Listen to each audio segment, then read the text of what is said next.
आज मैं आपको बहुत आसान तरीके से बिना फटे हुए बहुत ही ज्यादा हेल्दी और टेस्टी लौकी के पराठे बनाना बताती हूँ कैसे बनाए जाते हैं। और ये पराठे खाने में जितने ज्यादा टेस्टी लगते हैं और इसे बनाना भी बहुत आसान है। आप पहली बार में ये बहुत बढ़िया पराठे बना के तैयार कर पाएंगे।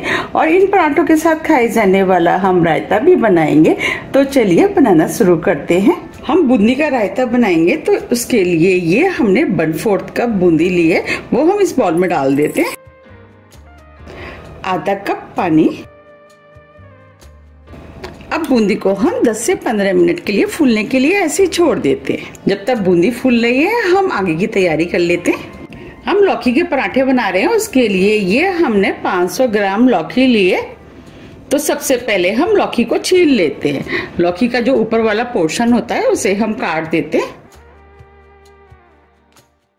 और लौकी को हम इस तरीके से छील लेते हैं। आप लौकी को लेते समय ध्यान रखें कि लौकी कच्ची होनी चाहिए।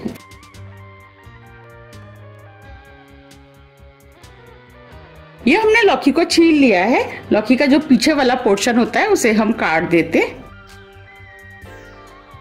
अब हम लौकी को 2 भागों में काट लेते हैं।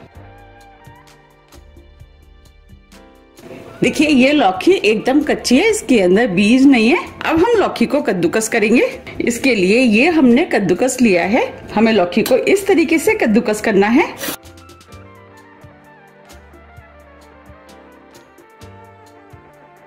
अब मैं आपको दिखा भी देती हूँ। देखिए हमें इस तरीके से कद्दूकस करी हुई लौकी चाहिए। इस तरह हम पूरी लौकी को कद्दूकस कर लेंगे।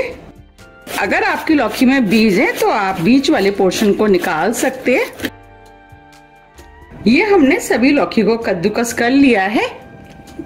चलिए पराठों के लिए डो बना लेते हैं। उसके लिए ये हमने बॉल लिया है। जो लौकी हमने कद्दूकस की थी वो हम इसके अंदर डाल देते हैं। आप पराठों को बनाते समय ध्यान रखें कि पराठे जब भी बनाएं उसी टाइम आप लौकी को कद्दूकस करें। अगर हम पहले से लौकी को कद्दूकस कर देंगे तो लौकी बहुत जल्दी काली पड़ जाती है। अब हम लौकी में मसाले ऐड करेंगे। उसके लिए ये हमने आधी टीस्पून लाल मिर्च ली है, वो डाल देते हैं। मिर्च आप अपने टेस्ट के अनुसार थोड़ी सी कम या ज्यादा भी कर सकते हैं। 1/4 टीस्पून हल्दी पाउडर, इससे पराठे में कलर अच्छा आएगा। 1 टीस्पून धनिया पाउडर डालेंगे। आधी टीस्पून सौंफ, इसे हमने दरदरा कूट लिया है। सौंफ डालने से पराठों में फ्लेवर अच्छा आता है और पराठे खाने में भी टेस्टी लगते हैं। अब इसके अंदर आधी टीस्पून अजवाइन डाल देते हैं। अजवाइन को हाथ से क्रश करके डालेंगे जिससे कि पराठों में खुशबू अच्छी आएगी। अब पराठों को चटपटा बनाने के लिए इसके अंदर 2 हरी मिर्च डाल देते हैं। मिर्च आप अपने टेस्ट के अनुसार थोड़ी सी कम या ज्यादा भी कर सकते हैं। आधा इंच अदरक का टुकड़ा जिसे कद्दूकस कर लिया, इसे भी डाल देते हैं। थोड़ा सा हरा धनिया, 1/4 टीस्पून गरम मसाला, आधी टीस्पून नमक। नमक आप अपने टेस्ट के अनुसार थोड़ा सा कम या ज्यादा भी कर सकते हैं। अब इन पराठों को चटपटा बनाने के लिए 1 टीस्पून अमचूर पाउडर डाल देते हैं। आप चाहें तो चाट मसाले का भी इस्तेमाल कर सकते हैं।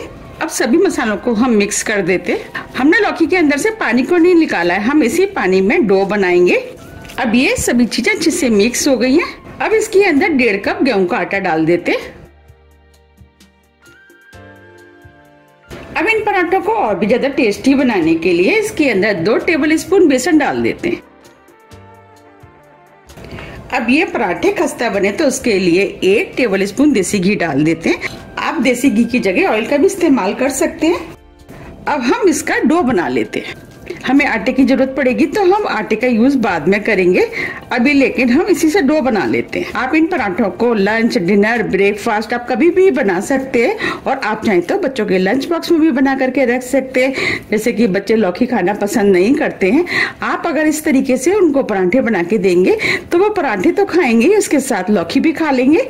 उनको पता भी नहीं चलेगा कि इसमें लौकी पड़ी हुई है। अभी ये डो थोड़ा सा मुझे लूज लग रहा है। अब इसके अंदर हम आधा कप गेहूं का आटा और डाल देते हैं। आटे को मिक्स कर लेते हैं। हमें इसका डो बिल्कुल उसी तरीके से बनाना है जैसे कि हम पराठों का बनाते हैं। और इस तरीके से जब हम पराठे बनाते हैं तो पराठे बहुत आसानी से बनके तैयार हो जाते हैं। इसके पराठे दूसरे तरीके से भी बनाए जाते हैं। लौकी के अंदर से पानी निकाल करके पराठे बनते हैं, वो थोड़े से टफ होते हैं। उन पराठों को हर कोई नहीं बना पाता है। और इस तरीके से जब आप बनाएंगे तो आप इजीली इन पराठों को बना पाएंगे। ये पराठा बनाने का सबसे आसान तरीका है। ये हमने डो बना लिया है। अब इस डो को हम थोड़ा सा और चिकना कर लेते हैं। तो इसके ऊपर हम थोड़ा सा घी डाल देते हैं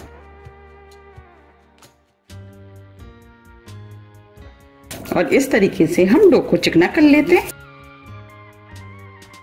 अब ये डो भी चिकना हो गया है, बस हमें इसी टाइप का डो चाहिए। अब इस डो को हम 5 मिनट के लिए ढक के रख देते हैं और बूंदी को देख लेते हैं। अब इधर बूंदी भी फूल गई है। चलिए अब हम बूंदी का रायता बना लेते हैं। बूंदी का रायता बनाने के लिए हमने 1 कप दही लिया जिसे हमने फैट लिया है। अब जो हमने बूंदी भिगोई थी उसमें से हम बूंदी को इस तरीके से हाथ से दबाते हुए इसका एक्स्ट्रा पानी निकाल देते हैं और दही में डाल देते हैं। अब बूंदी के रायते की जगह खीरे का रायता भी बना सकते हैं। खीरे को कद्दूकस करके दही में डाल सकते हैं और आप चाहे तो आलू का भी रायता बना सकते हैं। आलू को बॉईल करके उसके छोटे छोटे पीस करके भी डाल सकते हैं। अब हम बूंदी को मिक्स कर देते हैं। अब ये दही थोड़ा सा मुझे गाढ़ा लग रहा है। अब इस रायते के अंदर 2 बड़े चम्मच ठंडा पानी डाल देते हैं क्योंकि रायता ठंडा ठंडा खाने में ज्यादा टेस्टी लगता है। रायते को आप अपने टेस्ट के अनुसार थोड़ा सा गाढ़ा या पतला भी कर सकते हैं। मुझे थोड़ा सा गाढ़ा रायता पसंद है तो मैं थोड़ा सा गाढ़ा रायता बना रही हूँ। अगर आपको पतला पसंद है तो आप इसके अंदर थोड़ा सा पानी और ऐड कर सकते हैं। मेरे हिसाब से ये रायता बिल्कुल ठीक है। अब हम इसके अंदर मसाले मिक्स करेंगे। मसाले में 1/4 टीस्पून लाल मिर्च आप अपने टेस्ट के अनुसार थोड़ी सी कम या ज्यादा भी कर सकते हैं। 1/4 टीस्पून काली मिर्च जिसे हमने पीस लिया है। 1/4 टीस्पून भुने वाले जीरे का पाउडर, 1 चुटकी हींग, 1/4 टीस्पून काला नमक, थोड़ा सा हम सफेद नमक डालेंगे। नमक आप अपने टेस्ट के अनुसार थोड़ा सा कम या ज्यादा भी कर सकते हैं। ये हमने 1 छोटे साइज की हरी मिर्च ली है, इसे भी डाल देते हैं। थोड़े से फ्रेश पुदीने के पत्ते, इससे फ्लेवर अच्छा आएगा। थोड़ा सा हरा धनिया। अब हम सभी चीजों को मिक्स कर लेते हैं। ये रायता पराठे के संग खाने में बहुत ही ज्यादा टेस्टी लगता है। अब ये रायता बनके तैयार हो गया है। अब हम बूंदी के रायते को सर्व कर लेते हैं।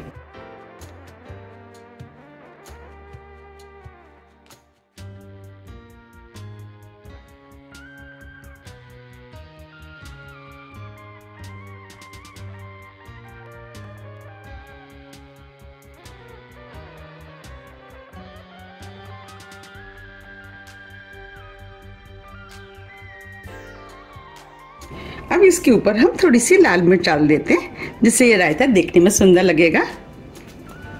थोड़ा सा भुने वाले जीरे का पाउडर, थोड़ी सी इसके ऊपर हम बूंदी डाल देते, थोड़ी सी काली मिर्च। अब इसके ऊपर हम थोड़ा सा हरा धनिया डाल देते हैं। देखिए कितना बढ़िया बूंदी का रायता बनके तैयार हुआ है। अब ये रायता तो बनके तैयार हो गया है। अब हम पराठे बना लेते हैं। अब ये आटा भी सेट हो गया है। अब हम आटे में से एक लोई तोड़ लेते हैं। लोई का साइज आप अपने हिसाब से ले सकते हैं। पराठा आपको कितना बड़ा बनाना है उस हिसाब से आप लोई को तोड़ ले। देखिए हम मीडियम साइज के पराठे बना रहे हैं तो इसीलिए हमने 1 बड़े नींबू के बराबर की लोई ली है। देखिए अब हम इसकी लोई बना लेते हैं। अब ये लोई बनके तैयार हो गई है तो इस लोई को हम सूखे आटे में लपेट लेते। अब हम इसे थोड़ा सा बेल लेते।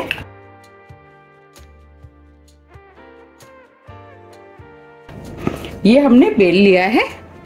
अब हम इसके ऊपर थोड़ा सा घी लगा देते और घी को हम इस तरीके से फैला देते। आप घी की जगह ऑयल का भी इस्तेमाल कर सकते हैं और इसकी हम इस तरीके से चारों तरफ से फोल्ड करते हुए लोई बना लेते हैं। ये हमने लोई बना ली है और इसको हम दोबारा से सूखे आटे में लपेट लेते हैं। ये हमने सूखे आटे में लपेट लिए। अब हम इसका पराठा बना लेते हैं। पराठे का साइज आप अपने हिसाब से थोड़ा सा छोटा या बड़ा भी कर सकते हैं, लेकिन ये पराठे थोड़े से मोटे ही बनाए जाते हैं। हम इस तरीके से पराठे को घुमाते जाएंगे और बेलते जाएंगे। ये हमने पराठे को बेल लिया है। अब मैं आपको दिखा भी देती हूँ। हमें इतना मोटा पराठा बेलना है। अब हम इस पराठे को सेक लेते हैं। पराठे को सेकने के लिए हमने गैस पे तवा रख दिया है। तवे को हल्का गर्म होने देते हैं। तवा हल्का गर्म हो गया है। अब जो हमने पराठा बेला था वो हम तवे पर डाल देते। पराठे को मीडियम फ्लेम पे कुछ सेकंड के लिए सिकने देते हैं। अब पराठे को चेक कर लेते हैं। देखिए पराठा सिक गया है। अब इसे पलट देते हैं और दूसरी तरफ से भी कुछ सेकंड के लिए सिकने देते हैं। अब ये पराठा दूसरी तरफ से भी सिक गया है।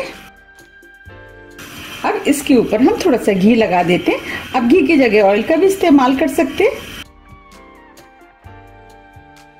अब पराठे को पलट देते हैं और हल्के हाथों से दबाते हुए मीडियम फ्लेम पे सेक लेते हैं। हमें इन्हें मीडियम फ्लेम पे ही सेकना है, जिससे कि पराठे अच्छे से सिक करके खस्ता बने। अब दूसरी साइड से भी घी लगा देते हैं। घी को आप अपने टेस्ट के अनुसार थोड़ा सा कम या ज्यादा भी कर सकते हैं। और दूसरी तरफ से भी इसी तरीके से हल्के हाथों से दबाते हुए सेकेंगे। इसे आप अपने टेस्ट के अनुसार थोड़ा सा कम या ज्यादा भी सेक सकते हैं। ये पराठा दोनों तरफ से सिक गया है। अब हम इसे प्लेट में निकाल लेते हैं। देखिए कितना बढ़िया पराठा सिका है। अब हम तवे पे दूसरा पराठा डाल देते हैं। अब इस पराठे को भी हम बिल्कुल उसी तरीके से सेकेंगे जैसे हमने पहले सेका था। अब ये पराठा भी दोनों तरफ से सिक गया, इसे हम उतार लेते हैं।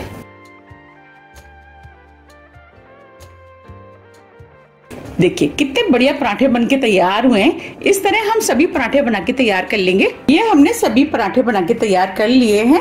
देखिए कितने बढ़िया पराठे बनके तैयार हुए हैं। अब हम इनको सर्व कर लेते हैं। हमने पराठों के साथ खाने के लिए धनिया पुदीने की चटनी बनाई है, बूंदी का टेस्टी रायता। इसके साथ तो पराठे खाने में बहुत ही ज्यादा टेस्टी लगते हैं। अब मैं आपको पास से भी दिखा देती हूँ।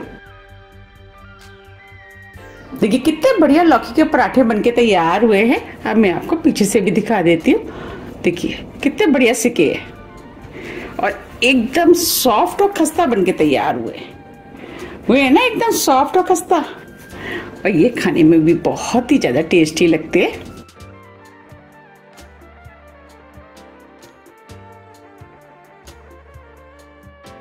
अंदर तक कितने बढ़िया सिके हुए हैं। आप भी इन्हें बनाइए, खाइए, फिर मुझे कमेंट्स करके ये जरूर बताइए कि आपको ये पराठे कैसे लगे। यकीन मानिए ये पराठे खाने में बहुत ही ज्यादा टेस्टी लगते हैं। मुझे तो ये बूंदी के रायते के साथ तो बहुत ही ज्यादा टेस्टी लगते हैं। आपको कौन से रायते के साथ पसंद आते हैं आप मुझे कमेंट्स बॉक्स में लिख करके जरूर बताइएगा। और आप मुझे ये भी बताइए कि आप इन पराठों को कब बना रहे हैं। अगर आप सफर पे जा रहे हैं तब भी आप इन पराठों को बना करके ले जा सकते हैं। ये 2-3 दिन तक आराम से चल जाते हैं और ऐसे सॉफ्ट बने रहते हैं। अगर आपके पास कोई भी सब्जी नहीं है तब भी आप इन पराठों को चाय के साथ खा सकते हैं। अगर आपको मेरी पराठे की रेसिपी थोड़ी भी पसंद आती है तो रेसिपी को लाइक कीजिए, चैनल को सब्सक्राइब कीजिए और ज्यादा से ज्यादा शेयर कीजिए। अब हम फिर मिलते हैं इसी तरह की टेस्टी रेसिपी के साथ। जब तक के लिए नमस्कार।